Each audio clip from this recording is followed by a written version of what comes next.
Just like the previous weeks, we are looking for a unanimous or majority vote mula sa judges para maligtas either si Ford o si Hens. But in case of a tie, babalik tayo sa resulta ng public votes. Kung sino ang may higher number of votes, siya ang maliligtas. Ford, Hens, good luck. Superfans, handa na ba ang mga puso nyo? Well, mukhang hindi nga. Oras na para malaman ang desisyon ng judges. Simulan natin kay Bestie Vice. Bago ko siya iligtas, gusto kong sabihin sa kanya na please, you have to take this competition more seriously. Ang inililigtas ko ngayong gabi ay si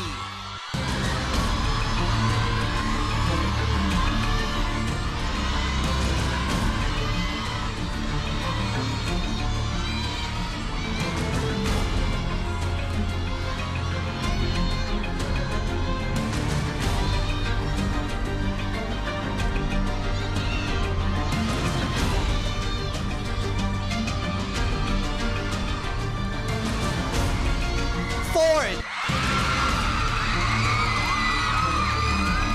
That's one vote for Ford. Kuya Aga. Ang naisip kong iligtas ngayong gabi is I think really deserving. Ang ililigtas ko ay si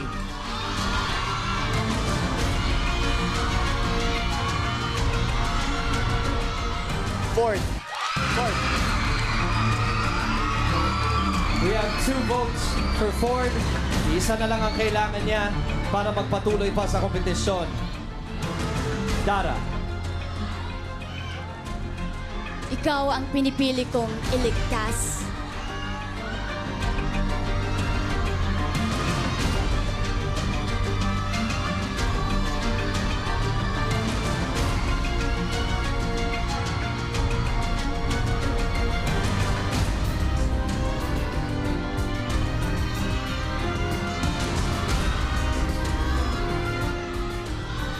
Ford. Thank you very much, judges. Congratulations, Ford. Just for formality's sake, Yeng, sino ang iboboto mo? Siyempre, sa dating naman talaga ng performance niya tonight, wala naman talagang denying. Ang pinipili ko rin also ay si Ford. Thank you very much, judges. Congratulations, Ford. Maraming salamat sa iyo. Pwede ka nang maupo sa safe side. Congrats.